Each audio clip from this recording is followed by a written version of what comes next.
Okay, okay. So, welcome to my podcast, the Sonny Chung So Carlos. Today we have a pleasure to speak with you, Carlos, a seasoned professional um, who successfully merged your passion in innovation and your expertise in commercial real estate.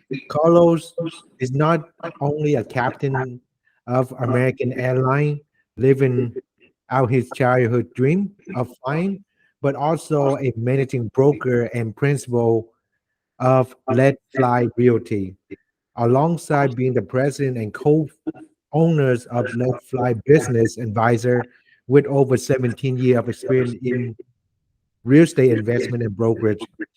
Couple his extensive background as a airline pilot, Carlos also in the spirit of entrepreneurship and resilience. Today, it's an honor to have Carlos here and share his information about himself and also about commercial real estate and how he generate creating wealth through passive income and why stay true to his value. Welcome, Carlos. Hi, Sonny. Thank you for inviting me. Very excited to be here and talk to your followers, and hopefully try to transmit the same excitement that you and I share in everything that has to do with real estate. I Um, I love that. So before we continue, can you share a little bit about yourself beside what I just said with the audience? What else you would like the audience to know about you, of Carlos? course. So I grew up in Madrid, Spain. That's where I'm from originally. Uh, Mm-hmm. My mom is from New York, and she went to Spain while she was in college, and that's where she met my dad, and she's been in Spain ever since. Um, so I grew up there, but I always had family here in the U.S. that I would come visit in the summer times. My dad was a military pilot, and then was an airline pilot in Spain. So that's where my beginnings started in aviation, right? Yep. Uh, I came here to the U.S. I did my senior year of high school here. Then I went to college here to Embry-Riddle Aeronautical University, which is like the biggest aviation school in the world. And that's where I got my 4-year bachelor's degree, as well as all my pilot licenses. And then I started flying. Was always a dream of mine to fly, right? Mm-hmm. Then about 21 years ago, my co-pilot that I was flying with was early senior co-pilot, and I asked him, I said, hey, how come you haven't upgraded yet? Why are you still a first officer? You know, you could be making a lot more money if you were a captain. And he said to me, well, Carlos, I actually enjoy my seniority and my time off. To me, time is a lot more important. Plus, also, I'm generating passive income through owning real estate. And I'm like, well, tell me all about it. I've never considered this. All I know, is stock market. How do you make passive income through real estate?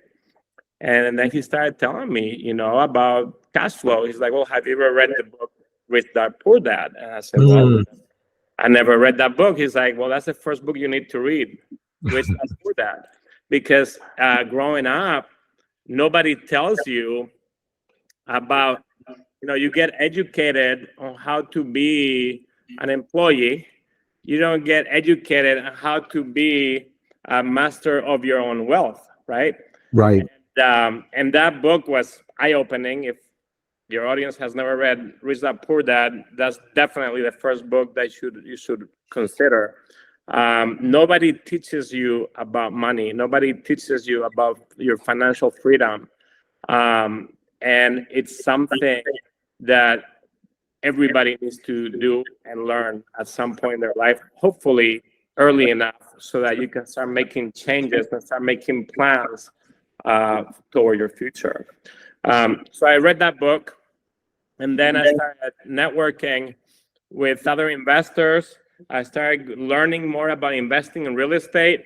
I started buying single family homes and using a cash flow model. I would buy the houses, fix them up, and then rent them for a period of time, and then just get the cash flow out of it, and then from that cash flow you go and you buy another house, and then you go and buy another house, and then you start building your passive income through that, which is exactly what that first officer was doing. He was just building wealth through passive income.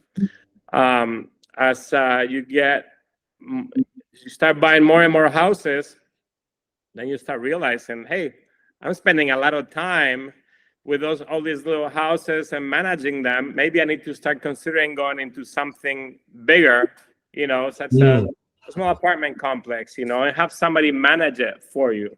So as you invest more and more, your mind changes into different types of investment and investment opportunities. So yeah, that's how it all started. I started as an investor. Then I met my wife, Brenda, which you also know. And I introduced her. She was a school teacher at the time. I introduced her into the world of investing in real estate on our second date.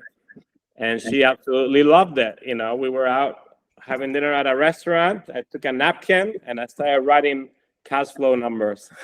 Nice. And she absolutely loved it.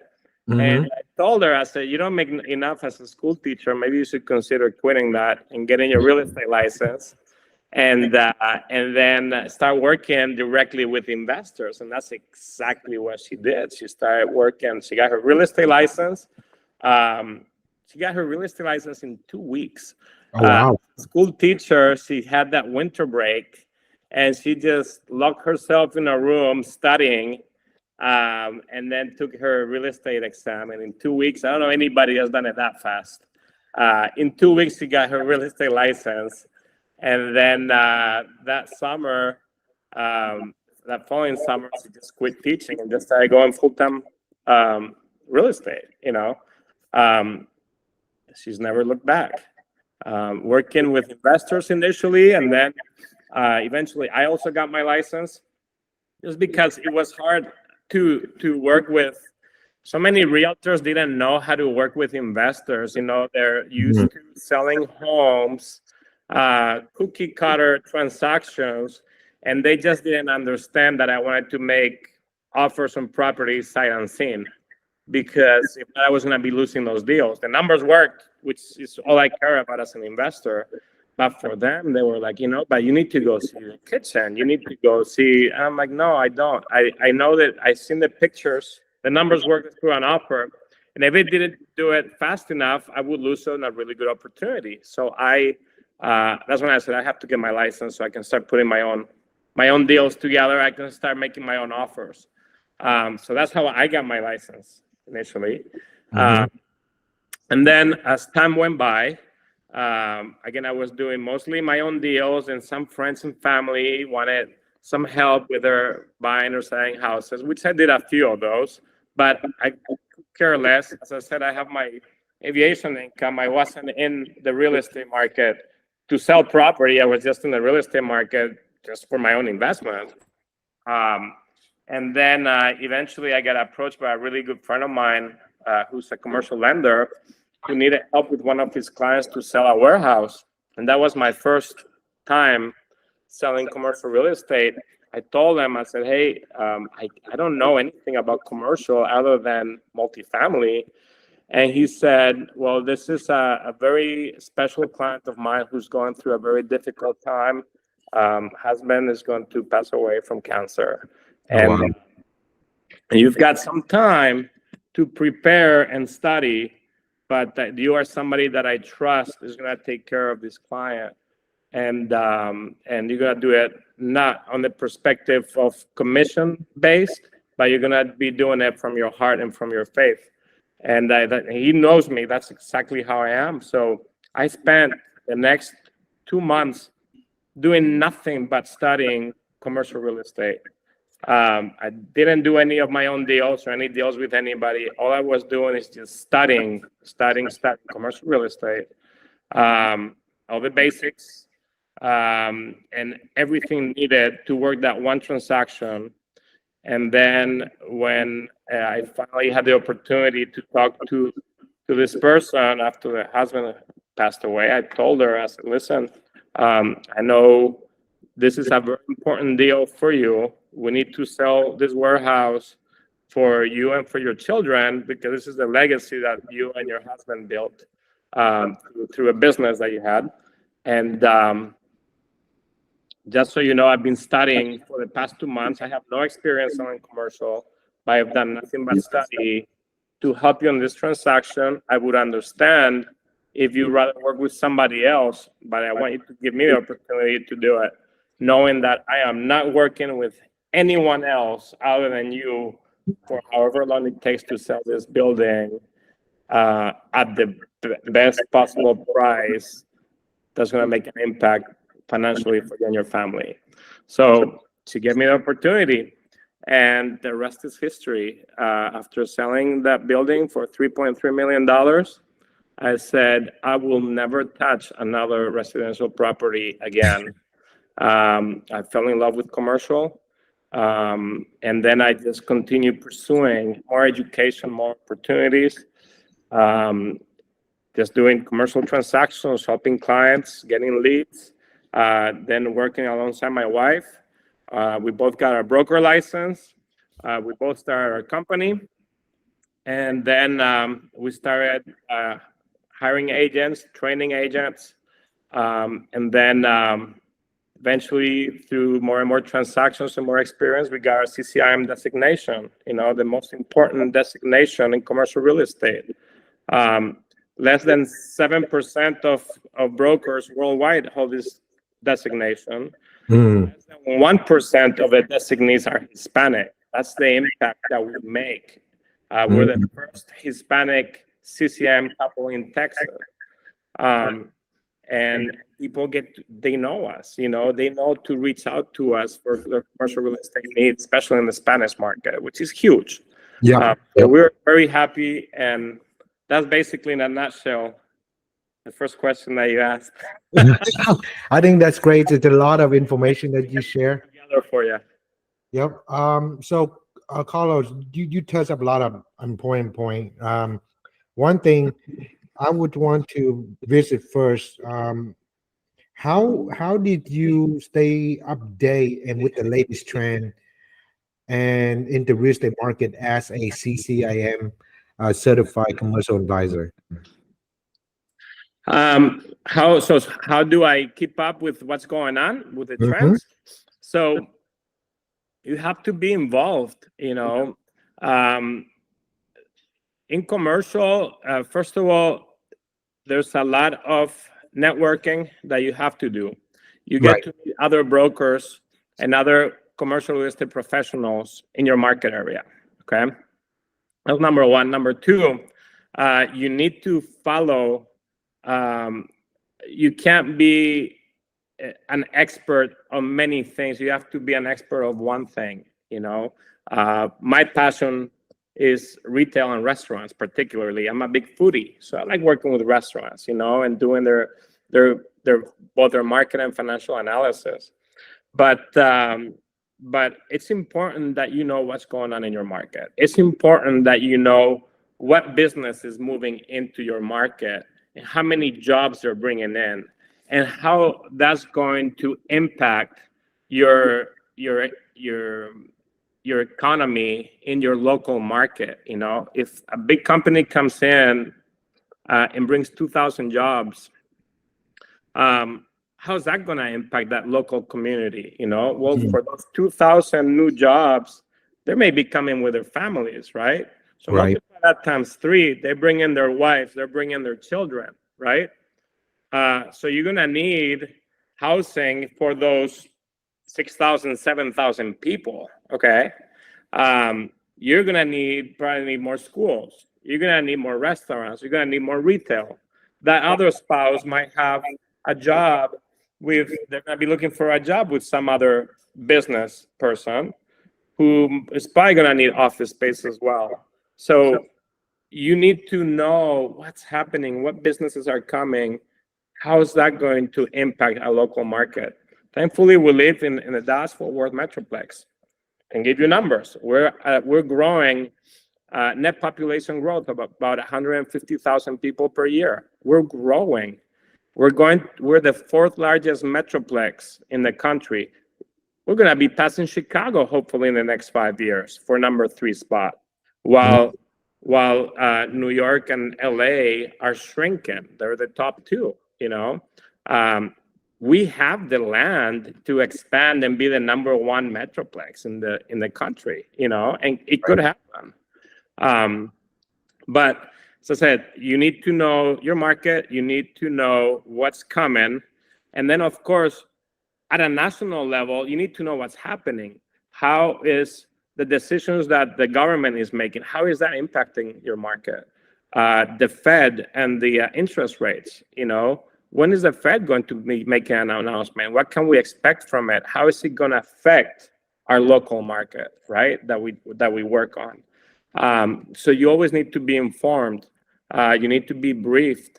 Every week, you need to be looking at what's happening, both at a national level, as well as your market level, and as well as your sub-market level, and just be informed, constantly informed. You need to be that kind of expert that when a client asks you, you need to be able to answer all those questions and tell them exactly what it is.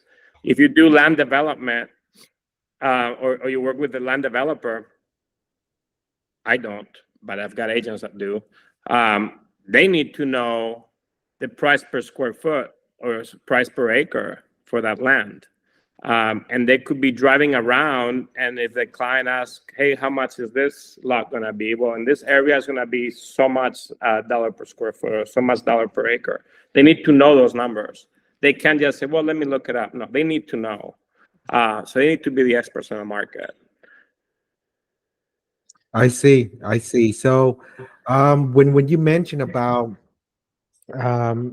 retail, right? So and I want to lead to like when you identify retail space for your client and your restaurant client, right? So as a commercial advisor, it's very important to find the right location for them. What's your process to try to help those clients to achieve what they're looking for?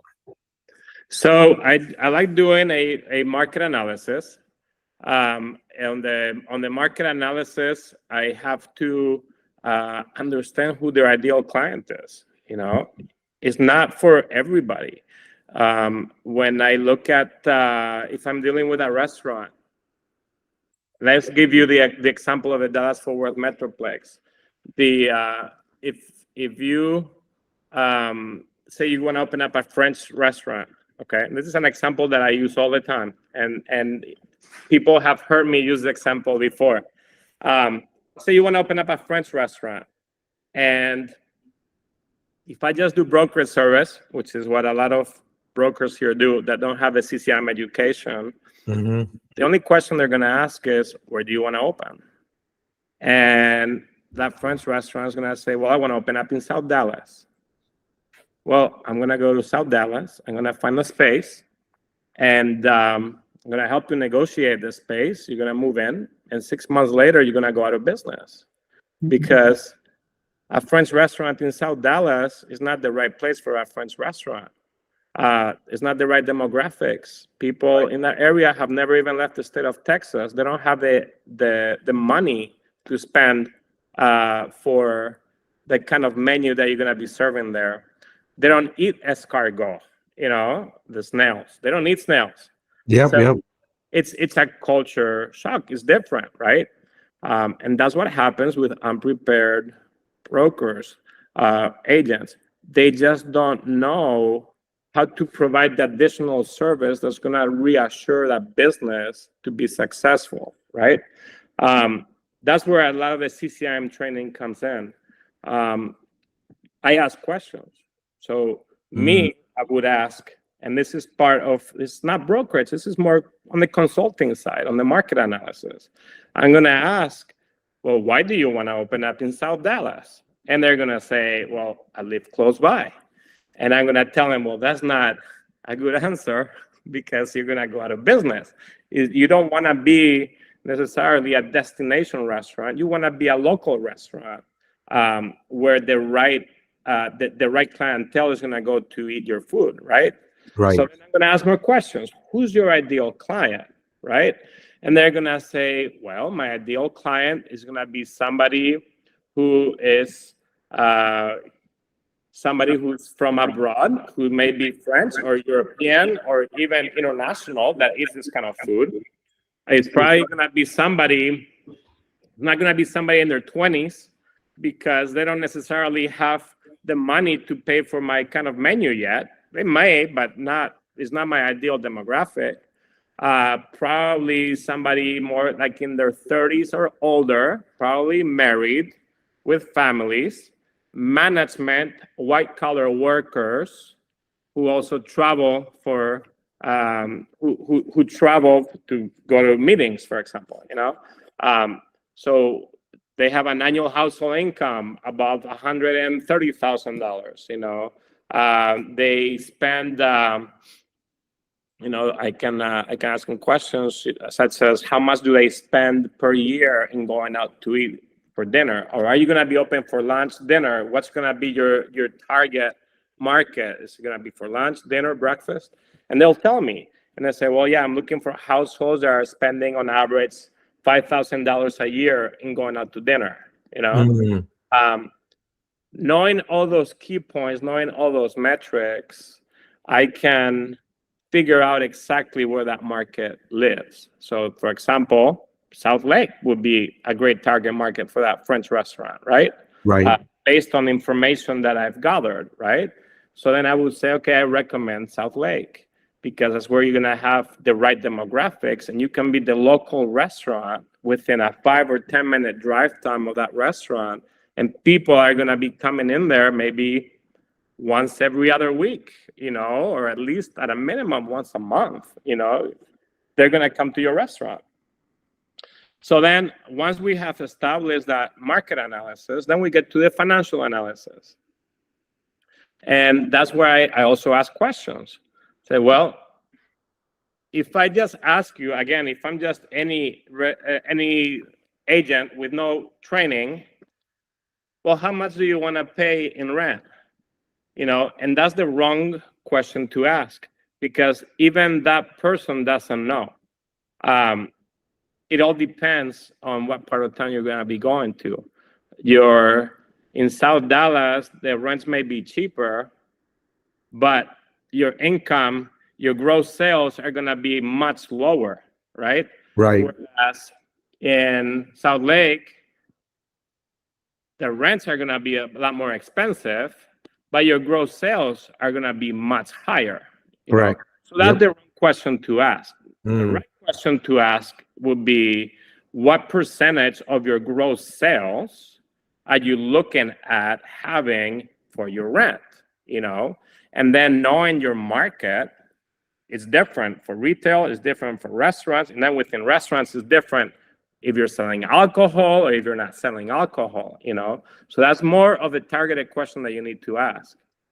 I've created my own calculator for to analyze rents, for a restaurant, that is directly correlated with their estimated annual gross sales. Also targeted between a percentage of your gross sales as far as rent that will include both the base rent and the triple net, and then be able to plug in the numbers that the landlord is offering, and then see if the numbers make sense to make us successful, and then be able to counter with the numbers that do guarantee success and lower risk, and be able to explain that to the landlord. Hey, you're asking too much. No business is going to be profitable with the amount of rent that you're asking, and this is the reason why. We're able to successfully negotiate it that way. I like that. Yeah. I mean, pretty much there's a lot you can go very analytical side of how to negotiate a landlord. But I know it's really important to make sure the tenants survive, right? As a commercial real estate advisor, you want the business to drive, not to fail, right? So that's something that I said, and I told you this the other day.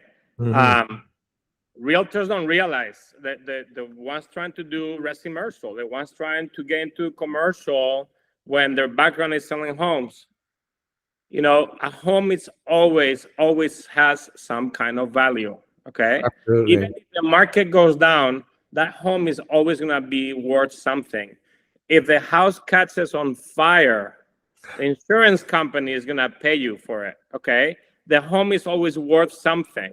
Okay, but when you start trying to sell commercial real estate, both on the sales or on the leases, these are business owners, a lot of them small business owners who have their entire life savings that they're risking. Okay, that entire life savings could be completely depleted in 6 Yep. months if they're in the wrong location, if that real estate agent hasn't done all of their homework to guarantee the level of success that client deserves. You cannot use the same strategies that you do in residential for commercial because they're risking their entire life savings. Now, if they do really well, guess what? You just became part of their American dream. American dream is not just about owning a house. It's also having the financial freedom, owning your own business, you know? And I love being a part of that because every successful business that I've helped, I know I've been a part of it. And I know they're very happy with me. And the mind of a business owner is to always grow. So I know they're going to come back to me to open up another restaurant, another retail store. Same with investors, you know, if I work with one that buys a shopping center, which I have analyzed and done all their financial analysis for them, and then they're successful and they allow me to do their asset management, which I also do, they're going to bring all other deals for me to manage. They're going to rely on me to analyze other possible investment opportunities and allow me to broker it for them as well. Yeah, there's a lot of component part to become a commercial advisor. What you do at the CCIM member, so you have some value and high level of professionalism go to with your work, and most of them see that. You know, you gotta pay your due to be successful in commercial real estate. Not just anybody can do it, right? I opened business before I failed because I didn't know what to do, and I pretty much take a long time to recover from a failed business than open a new one, right? Yes. So what you do is really good. Let's just talk about, you mentioned about residential, and you talk about resi commercial, you talk commercial. There's a lot of agents from residential, they want to get into commercial. What kind of advice do you have for residential agent to want to focus in commercial? Or should it do both, or they should just switch? They shouldn't. They shouldn't do both. Stick to what you're good at. If you're good at residential, do residential. If you want to do commercial, do only commercial. But you need to be an expert in your market. There's a lot of I've noticed in the past couple of years, as the residential market has dried up. I've noticed a lot of agents trying to do a transition to commercial. In my opinion, yes, be open at learning something else, but you need to be an expert in order to be able to work that. You're not an expert if you're still doing if you're still doing residential. You need to be working, if you want to do commercial and get into it, start working with a mentor. If you want to be doing both, start working with somebody who knows what they're doing and work the deal together. You can co-broker or you can just refer, but you need to stick to what you're good at, okay? You can't just jump into it. As I told you before, for my first commercial deal, I stopped doing everything I was doing and I was just studying for 2 months prior to me taking that listing. And then I devoted everything into that one deal, okay? That's what you need to do. That's what it takes. When I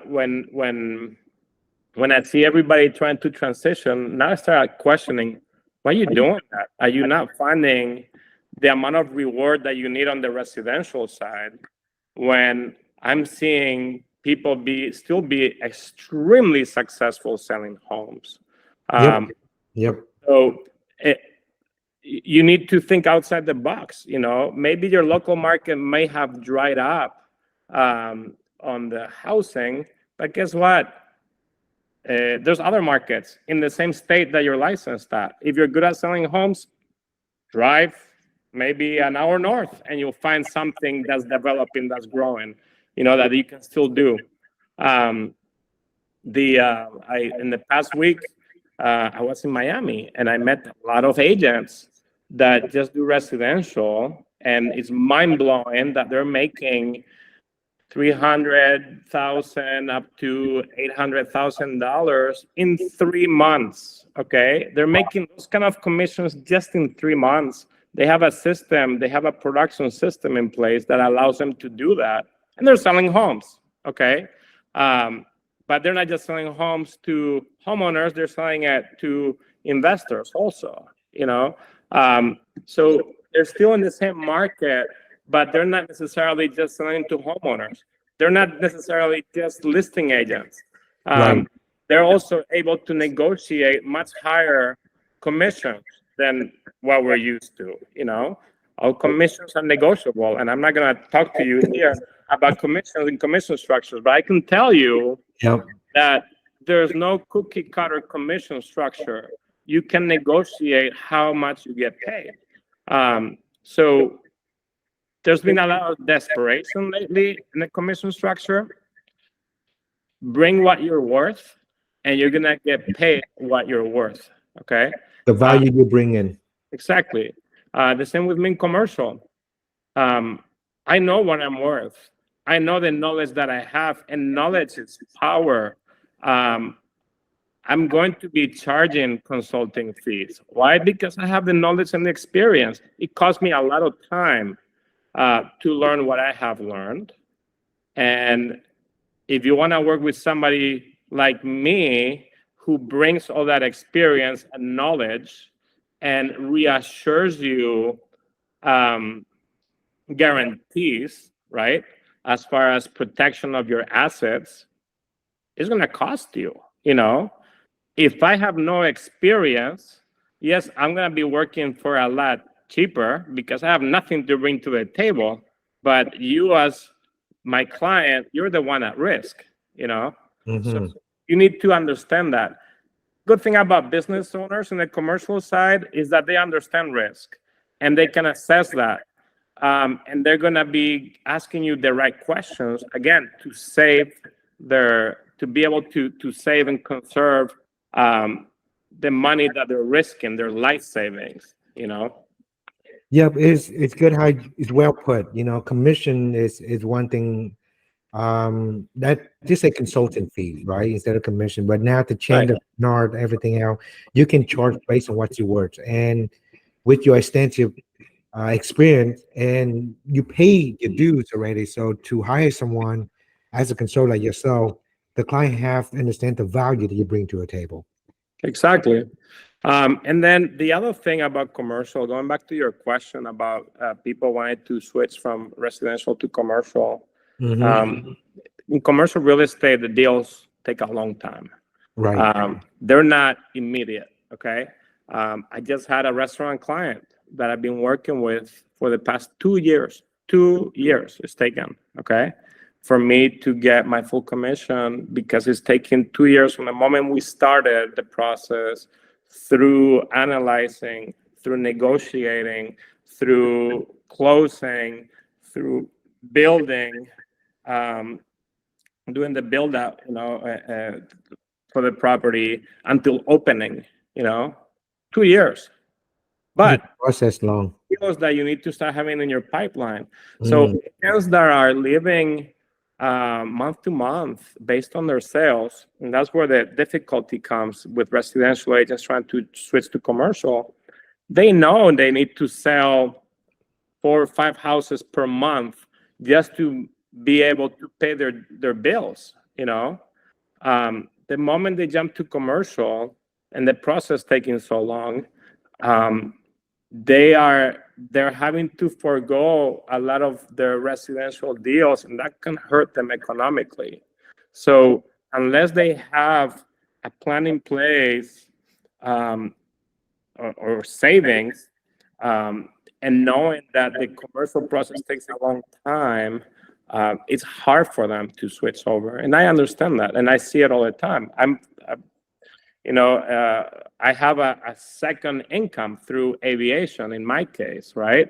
That pays the bills. Anything that I make in real estate, I'm reinvesting either in my own investments or in my agents. I see my agents as my investment. I don't mind paying for things that's going to empower them, things that are going to help them grow in their production. I love sponsoring events, and be able to showcase my agents, so that they're out there, so that they're able to promote themselves and be able to reach their production goals that they want and that they need. So to me, it's all about the people that you're with, the people that you're working with, the people that make you look good, and just empower them, through that. I like that. So when you talk about you as good as your team, right? So how do you qualify, or how you going to bring agent or mentor agent to be part of your organization, or part of what you're doing? So what thing you're looking for in people to help build them up? Or is there a specific thing that you look at, or you just try, hey, I need some help, Carlos. Can you train me? And we go from there. Or what's the process look like? So, of course, motivation plays a big part. But the way I see it, I like challenges. Um, there hasn't been. I can honestly say I've reached most, if not all, the goals that I set my mind to. I'm a goal-oriented person. That's good. With new agents, there's a statistic out there that I think it's something like, of every real estate agent that gets their license, 80% are gonna wash out. And I don't think it's just on their mindset. It's based on the support that they're getting. They're not getting any support. 20 of them are going to survive or perform, at least to be able to make ends meet, but they're not going to be rich necessarily. Why not? You could be making those agents making millions of dollars a year. Well, I want to be like them, right? Those agents want to be like them. What are they doing? So to me, a big thing is be able to, the agents that come to me, that see my success, that see how I work, I want to devote all my energy to them. I want to be able to, I wish I could just do a transfer of information from what I have on my head and do a direct transfer into their head, so that, we can get started and right away, and they can start performing really well. Fortunately, there's not that technology yet where we can just do a direct transfer of Yeah. not yet. Carlos. Yep. To be able to, But yep. it's all about patience. The part of the my leadership abilities in the airlines, and this is what I bring to real estate. As an airline captain, I'm used to managing teams. But the teams that I manage is literally for life and death situations, right? Yep. Be able to deal while we're flying from point A to point B, deal with an engine fire, and what do? Are you just gonna panic and scream and, wet your pants? No, you're gonna deal with it, right? You're gonna have a calm, cool, and collected mindset. You're gonna have strategies and techniques on how to deal with that engine fire. You're gonna put it out, and then you're gonna land. But it's not just you doing this. I'm relying on my co-pilot. I'm relying on my flight attendants. Everybody has a duty. I'm relying on air traffic control. I'm relying on the firefighters that are going to be waiting on the ground when we land. And I'm having to organize as a captain, I'm having to organize everybody. I'm having to make sure that everybody knows their role as we're coming in. And we just do the procedure. I bring that into real estate. Be able to manage, be able to organize, be able to delegate responsibilities, right? Based on everybody's knowledge. A brand new real estate agent, if you're just a broker, just recruiting agents without really knowing them, you're not gonna know what their strong assets are, right? You're just gonna try to put them to work and produce without really knowing much about them. Well, what if one of those agents just graduated college with a marketing degree? That person may know a lot more about marketing than you do. And all you have to do is push them. Hey, use all the resources that you know how to use, that you studied in marketing, to market yourself, to market the properties. Find what they're strong at, find what they're really good at, and empower them to use that. Be able to think outside the box to see how they can apply what they already know into their business. Right. I think that's good. How to leverage, with a team, to build a good team, you need to leverage other people's strength and weakness, and you try to help them to move forward with it. So, I mean, you run a good team, solid team. What you doing, you and Brandon, what you got doing is great. What can you share? There's someone to ask you. When you build your team, what the main thing you're looking for in a person? Okay. So there's 4 things that I think every person needs to have. I call them the 4 Fs, okay? And the 4 Fs work hand in hand. And some of those agents don't realize it.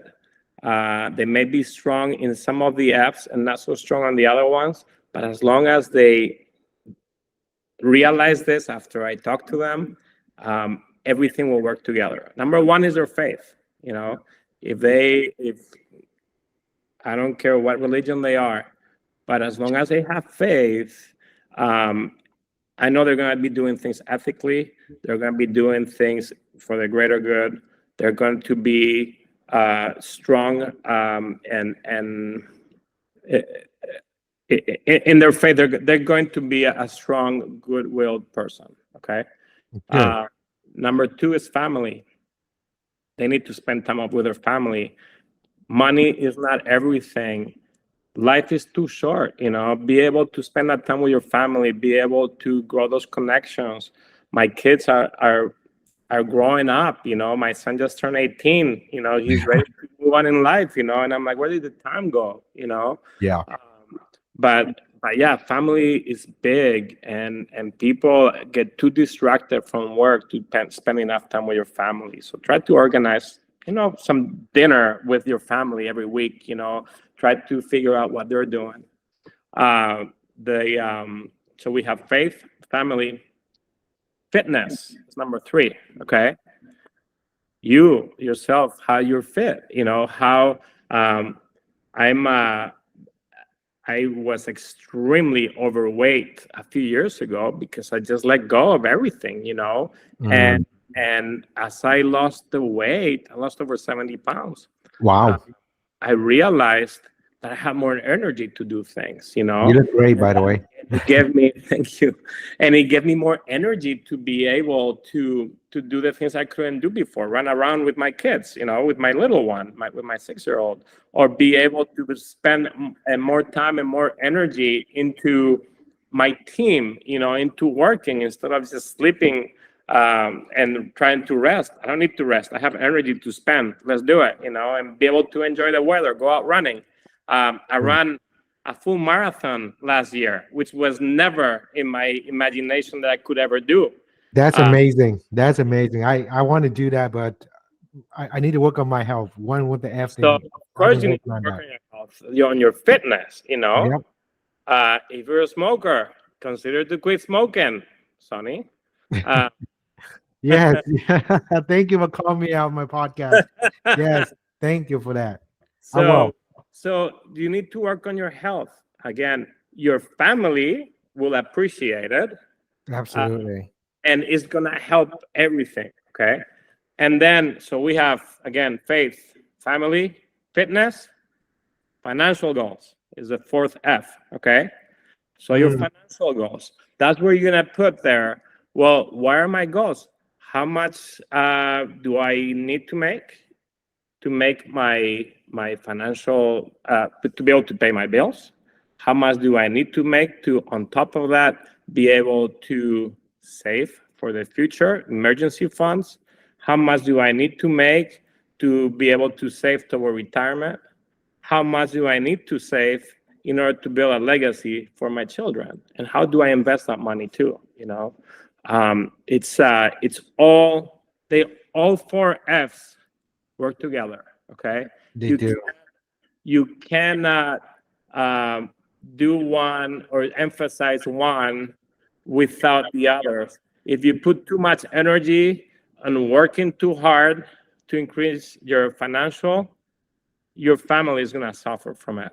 Okay, because you may not be spending enough time with them. You may not be spending enough time with your faith also, and it's going to lead you in the wrong path as well in life.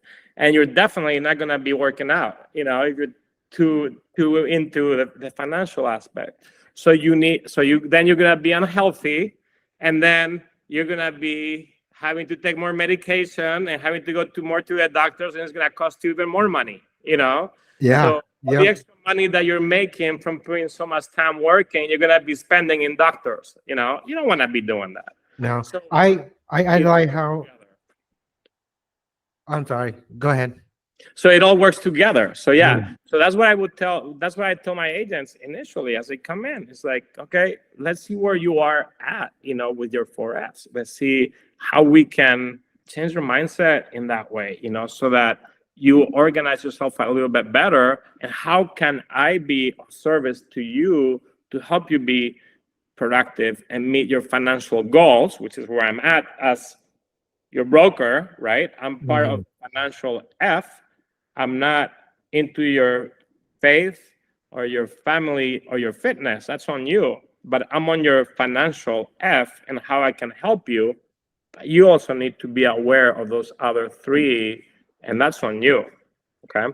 I like how you actually grade them based on faith, family, health, and then financial is in that order. Most people don't look at that way, so they do one or other first, right? Some people motivated financial, most people motivated by family or fitness, and they disregard the other things. So there's a balance in that four uh pillar is I think is great.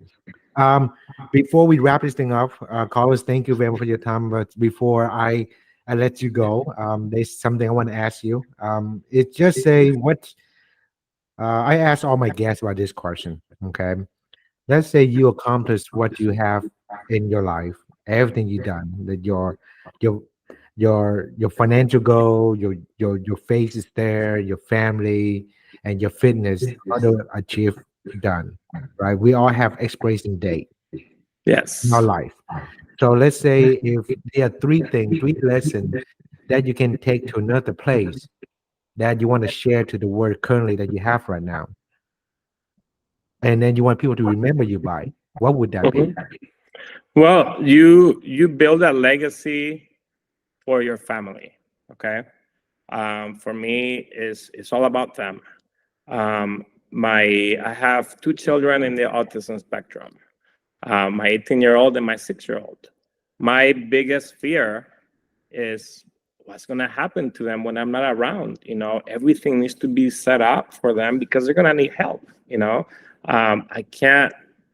I don't want to put all the pressure on my other kids to take care of them. Between Brenda and I, we have 5 kids. But I need to make sure that the legacy that I build is going to be able to take care of them, right? There's many things that come out of it. Yes, I'm working extremely hard to currently provide for them, but also to build on for the future. There's things that people don't take, that people take for granted. They think they're going to live forever. You're not, as you just said. Do you have an expiration date? My expiration date could be tomorrow. I hope not. Or it could be 30 years from now. Okay. I don't know what my expiration date is going to be, but you need to have everything in order today as if your expiration date was tomorrow. Okay. You need to plan that way. Yes, you need to talk to a financial advisor. Yes, you need to have a life insurance, whether it's a term life insurance or a whole life insurance. You need to have it. You need to have it. You need to have a succession plan in your business. What's going to happen with my organization? Who's going to take over? What's going to happen with that? How's money going to be allocated? You need to have a will. You need to have everything in place. Okay. The way I see it, and after reading again Rich Dad Poor Dad, if you haven't read it, you need to read it. Reread again. Yeah, or reread it. Cash flow model is great, and your children can inherit any assets that you own that have a cash flow model. To me, cash flow is the key. And they'll be able to inherit those assets, providing them a cash flow, providing them an income through life. And the cash flow model is not just through real estate. You can have cash flow models in all kinds of models. Even the brokers that you're in has a rev share model. That's a cash flow model also. To me, cash flow is the key. It's passive income. You don't have to do anything to work for that money, but your family can take from that legacy. But again, just protect yourself. Keep an eye open for everything. Oh, here's another one. Yes, you have life insurance for when you die, but you also need some kind of course, you need, if you don't have medical insurance, but also you need to have disability insurance. What if something happens to you? If I have an accident and they have to cut off my arm, my aviation career is over. I can't fly airplanes anymore. Well, does that mean I'm going to have now I'm not going to have my income from aviation? No, because I also have a disability insurance, that is going to replace that income. So it's things like that. Yeah, you have to keep a mind on, it's on the future. What if this happens? What if that happens? And people will say, well, that costs a lot of money to have all that insurance, to have all those things in place. I'm like, yes, but the day that you need it, it will be there.